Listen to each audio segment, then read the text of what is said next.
कपिल श्रीवास्तव भी कुछ देर पहले अभी केशव प्रसाद मौर्य का ट्वीट आया है जिसमें कल जिस तरह से अखिलेश यादव राहुल गांधी के लिए खड़े होते हैं, तो उन्होंने कहा कि कांग्रेस के मोहरा सपा बहादुर श्री अखिलेश यादव जिस तरह राहुल गांधी की जाति पूछने पर उखड़े, वो नेता कम लग रहे थे बल्कि गांधी परिवार के दरबारी ज्यादा लग रहे थे। कपिश जी सही कहा। लेकिन तो दरबारी होता है उसको हर व्यक्ति अपनी ही तरह दिखाई देता है। तो जाकी रही भावना जैसी, प्रभु मूरत देखी तिन तैसी। जो मोहरा बन करके दिल्ली का लखनऊ से भिड़ा हुआ है उसके भी मुंह में जबान आ रही है, ये हास्यास्पद है। अब दूसरी चीज मैं आपको कह दूं, पिछड़े के मुंह में जयराम जी ऐसे नहीं, आपको मैंने पूरा मौका दिया, आप प्लीज दूसरों को आप ऐसे इंटरप्ट नहीं करेंगे। मेरी आपसे अपील है। नहीं नहीं एक लाइन नहीं नहीं, मैं ऐसे नहीं, मैंने पूरा वक्त दिया आपको। मुख्यमंत्री के मुंह में थोड़ा धैर्य रखिए, धैर्य रखिए। सवाल पूछते हैं तो धैर्य भी रखिए सुनने की, सवाल उठाए भी आपने, ऐसी बात नहीं है। बोले कपिल जी। देखिए बहुत सीधी सी बात है, जातीय विषमता को तोड़ने के लिए अगर कोई व्यक्ति काम कर रहा है या किसी के साथ खड़ा है तो वो बाबा साहब भीमराव अंबेडकर के साथ। अगर जातीय विषमता को छोड़ना था तो ये बढ़ावा देना है अंतरजातीय जो है विवाह पर।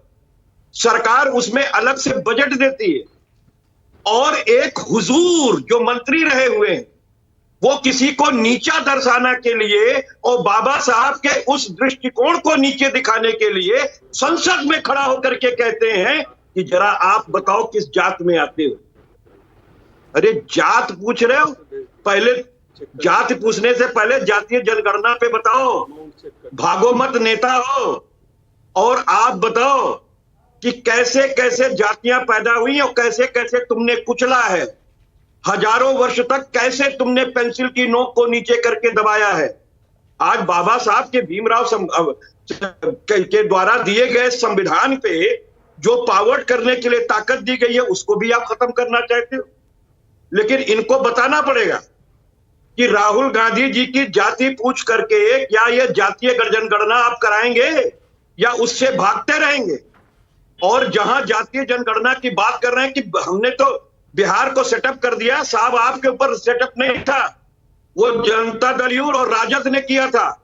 आपने तो उसका विरोध किया था और आपको लताड़ भी लगी थी, आप तो कोर्ट में गए थे बकायदा। इसीलिए आप कम हो गए और जेडीयू बढ़ गई। जिस दिन झटका पाओगे धरती से पैर से नीचे धरती निकल जाएगी।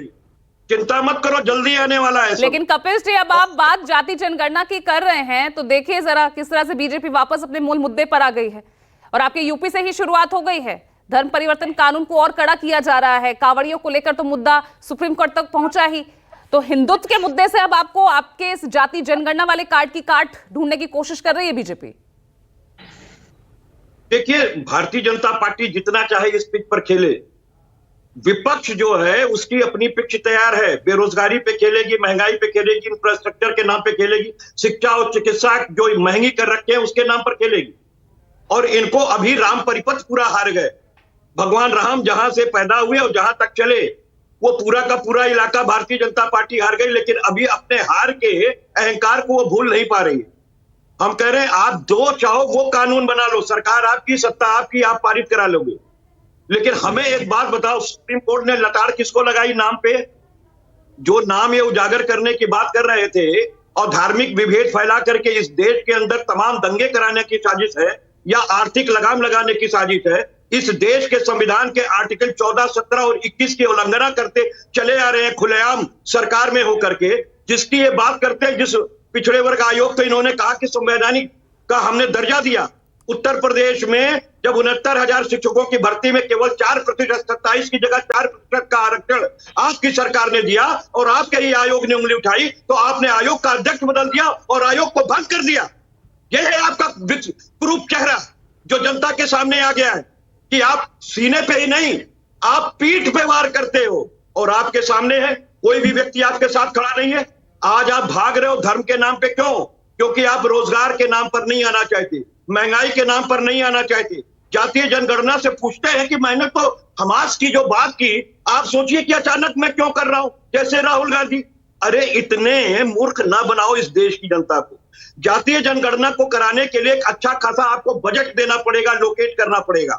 आपने इस बजट में क्या इसका उपबंध किया है कि जातीय जनगणना में जो पैसा आएगा किस तरीके से हमको सर्वे कराना है, कहाँ है लोकेशन। तो ये आप देना नहीं चाहते हो, आप भागना चाहते हो अपनी लेकिन फिर उस जिम्मेदारी वादे से। पर भी तो सवाल उठ खड़े हो जाते हैं ना कपिल जी, कि जब हम आएंगे तो हम जाति जनगणना करवाएंगे। इन सवालों पर भी तो खड़े हो जाएंगे ना।